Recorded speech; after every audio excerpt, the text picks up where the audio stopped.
Hi, I'm Sirio Legramanti from Bocconi University in Milan, Italy. And in this talk, I will try to briefly illustrate one of our latest works about extended stochastic block models. This is joint work with Tommaso Rigon, Daniele Durante, and David Danson. Daniele is at Bocconi as well, while Tommaso and David are at Duke. Nowadays, network data are pretty much everywhere, from social networks to genes to transportation networks, as in this picture below. And they often exhibit community structures. Community detection is the task of clustering the network nodes based on their connections. In this work, we took a model-based approach to community detection, and we considered binary undirected networks with, say, V nodes. So the data we're trying to model is the adjacency matrix Y of the network. It will be a V times V symmetric matrix with elements YVU equal to YUV equal to 1 if nodes V and U are connected, equal to 0 otherwise. And since the focus here is on community detection, self-loops will be ignored. So diagonal elements of the matrix will not be included in the model. The goal is to infer the cluster memberships ZV for each node V, with such ZVs taking values in 1 to capital H, where capital H is the number of clusters or communities. One of the most successful models for community detection is the stochastic block model. Stochastic block models assume that the presence of an edge only depends on the cluster memberships of the involved nodes. And if we denote with theta hk the probability of observing an edge between community H and community K, then the likelihood of the adjacency matrix capital Y becomes the following, illustrated in equation 1. It can be written as in the first line, factorizing over all the subdiagonal elements of the matrix Y, with these Bernoulli likelihoods here with probability theta ZV and ZU, depending, as I said, just on the cluster memberships of node V and U. Or we can group over clusters, so we factorize over the couple of clusters and get these more binomial-like likelihoods, which involve the counts of edges and non-edges between communities H and K, which are denoted respectively with MHK and MHK bar. The probabilities theta HK are not of direct interest here. We are more interested in the cluster memberships Z. So they're often marginalized out from the previous likelihood and treated as nuisance parameters. If we do so, we obtain the marginal likelihood in equation 2, which retains the same factorized structure, but here the factors are these ratios of beta functions, which involve the hyperparameters A and B, and the counts of edges and non-edges, MHK and MHK bar. All stochastic block models share this marginal likelihood, but they differ in the choice for the prior on Z. So for example, if you take a Dirichlet multinomial with capital H components as a prior on Z, and H here is fixed and finite, you get the classical SBM formulation of Olin and co-authors and Nowitzki-Schneider. But H, the number of classes, is not really known in advance, so I'd like to infer it from the data together with the Z. And one way to avoid specifying H is to place a prior on it, as is done in the mixture of finite mixtures approach by Gang and co-authors that retain a Dirichlet multinomial on the Z's but place a prior on H.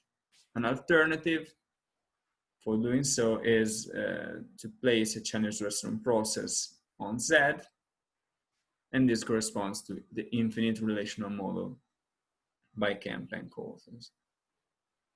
So the starting point of our work is noting that all these proposals, all these priors for Z are Gibbs-type priors. And this is a family of priors defined by Gnedin and Pittman back in 2005 that is characterized by a probability mass function that is illustrated in equation 3, and there's this coefficient W that satisfies this recursion below, and then factorizes over the clusters, and cluster specific terms depend on the cluster just through its cardinality and H. And the sigma here is a discount parameter, and these round brackets denote the ascending factorial. So our proposal is to extend the stochastic block model with this general framework here that retains the marginal likelihood that we have seen and places a Gibbs-type prior of your choice on Z. In our paper, we illustrate how this allows to unify the SBM variants that we have seen before, but also allows to propose new ones. For example, exploiting some Gibbs-type prior that has not been used in the SBM context as the Gnedin process. We also derive a simple collapse Gibbs sampler for any choice of Z in the Gibbs-type family, and show how it's possible to naturally and quite simply include node attributes in this formulation. As for the collapse Gibbs sampler, it's quite simple, as I was saying. So at each iteration, you sample the cluster membership ZV of each node V, and you assign the node V to community H, given the adjacency matrix and the assignments of the other node, with probability equal to this prior term, let's say, times the likelihood term here. The prior term can be written in this tractable way thanks to the Earn representation of Gibbs-type prior, and the likelihood term can also be written quite conveniently as a product over classes of these ratios of beta function that, as usual, involve hyperparameters, counts of edges and non-edges between communities, and also these RPKs that are the number of edges between node V and community K. So this is, as I said, quite simple and surely tractable. As for the inclusion of node attributes that here will be denoted with X, we adapted the results in Park and Danson and Mueller and Coulters to our network setting, and these required to replace the prior term PZ with this slightly more complicated term depending on the axis as well. So you can recognize here a structure similar to the one of Gibbs-type priors. So there is the same coefficient, the same factorization over clusters, and the same ascending factorial here. There is just an additional term, pxh, where p is a non-negative function of the attributes of the nodes in cluster H, which are denoted by xh. Okay. Mueller and Coulters suggest to take P as a model for such attributes in cluster H. And for example, if we consider categorical attributes, so each xv takes value in 1 up to capital C, they suggest the Dirichlet multinomial model that yields this quite simple expression involving these counts and HC, which are the number of nodes in cluster H which have attribute value C. Note that this case with categorical attributes is quite common in applications where node attributes often come in the form of exogenous partitions. So when it comes to the collapse Gibbs sampler and you want to include node attributes, you have to substitute the old full conditions with this new expression here. So you assign node V to community H, given the adjacency matrix, the attributes, and the other nodes assignments with probability which is proportional to the old full conditional times this additional term here.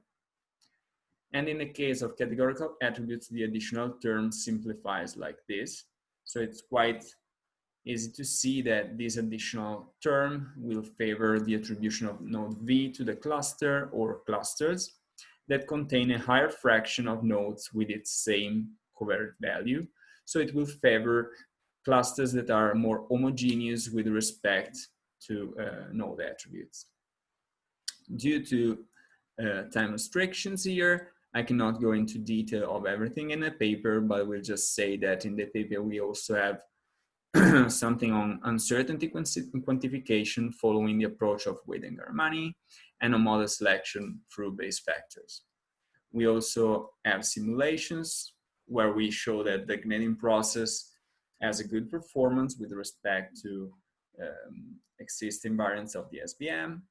And we have an application to build co-sponsorship networks in the Italian Parliament during the 2013-2018 legislature.